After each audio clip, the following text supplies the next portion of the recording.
Hello everyone, कैसे हैं आप। तो आपका स्वागत है हमारे चैनल की इस नई वीडियो में, जहां आज हम बेन 10 सीजन 3 एपिसोड 12 की हिंदी एक्सप्लेनेशन देखने वाले हैं। तो एपिसोड के शुरू में हम उसी एलियन वेयरवुल्फ को देखते हैं जिसे हमने सीजन 3 एपिसोड 5 में देखा था। वेयरवुल्फ इस वक्त डिग्बी डेयरी में मौजूद था और ये वही जगह थी जहां सीजन 3 एपिसोड 8 में टेनिसन ने मम्मी को दफन किया था। यहाँ वेयरवुल्फ मम्मी को जमीन से बाहर निकालता है और मम्मी फिर से जिंदा हो जाती है। बिल्डिंग का सिक्योरिटी ऑफिसर शोर सुनकर अंदर आता है, लेकिन तब तक वेयरवुल्फ और मम्मी वहां से टेलीपोर्ट हो चुके थे।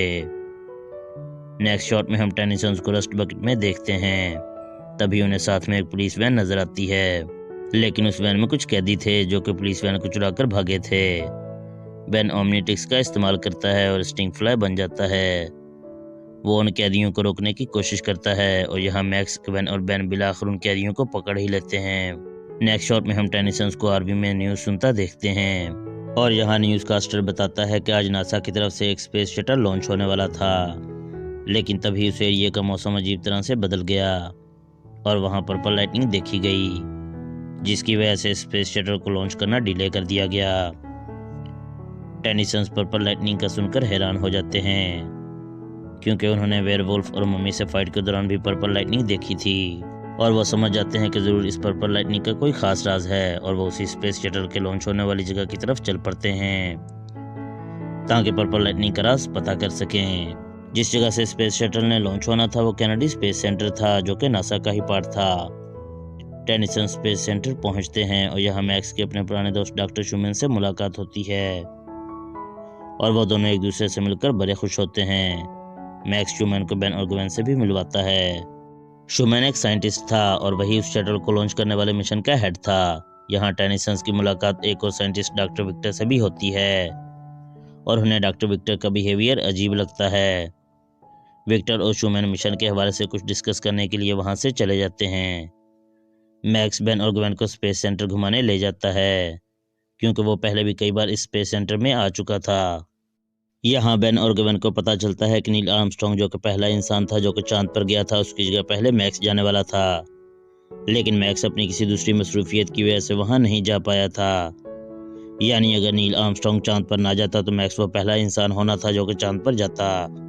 मैक्स बेन और ग्वेन को स्पेस सेंटर की थोड़ी सी जगह की सैर करवाता है।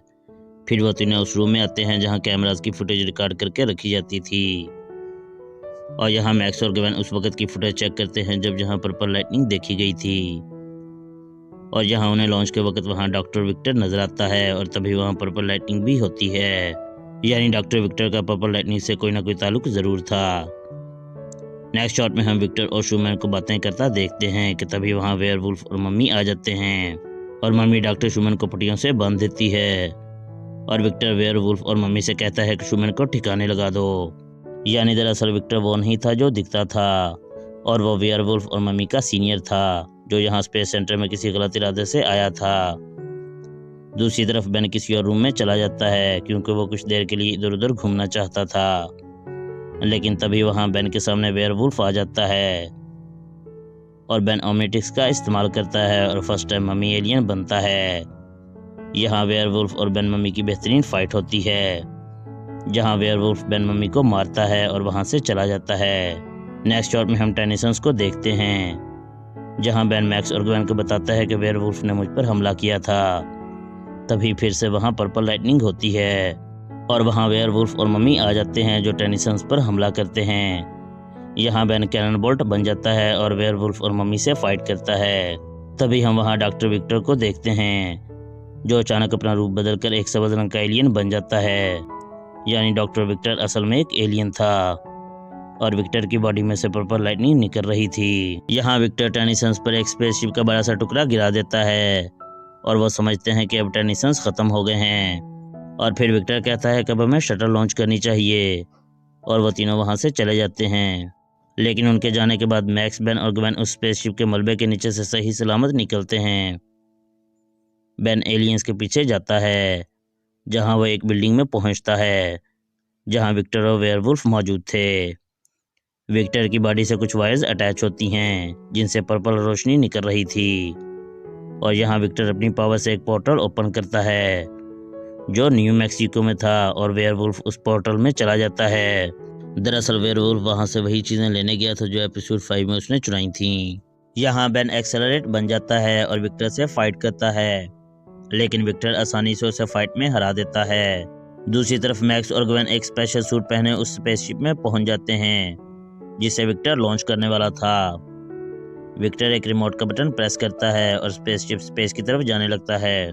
विक्टर अपनी बॉडी से कुछ वायर्स को अटैच करता है और फिर एक बहुत बड़ी मशीन में उसकी पर्पल एनर्जी ट्रांसफर होने लगती है और तभी पर्पल लाइटनिंग में एक पोर्टल ओपन होता है और हम घोस्ट फ्रीक को देखते हैं। घोस्ट फ्रीक को लास्ट टाइम हमने बेन 10 सीजन 2 एपिसोड 11 में देखा था, जहां बेन ने घोस्ट फ्रीक को धूप से मार डाला था।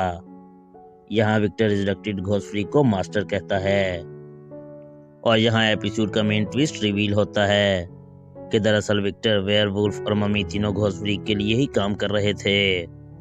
जहां विक्टर की पावर की वजह से घोस्ट फ्रीक को फिर से अपनी बॉडी मिल गई थी, यानी विक्टर, वेयरवुल्फ और मम्मी घोस्ट फ्रीक को ही फिर से जिंदा करने के लिए ये सब कर रहे थे। यहाँ बेन घोस्ट फ्रीक को देखकर डर जाता है। इसी के साथ ये एपिसोड यहीं एंड हो जाती है, लेकिन ये स्टोरी यहाँ एंड नहीं हुई और एपिसोड 13 में हम इस स्टोरी का सेकंड और लास्ट पार्ट देखेंगे। तो अब हम इस वीडियो को यहीं एंड करते हैं। तो आपसे मुलाकात होगी नेक्स्ट वीडियो में।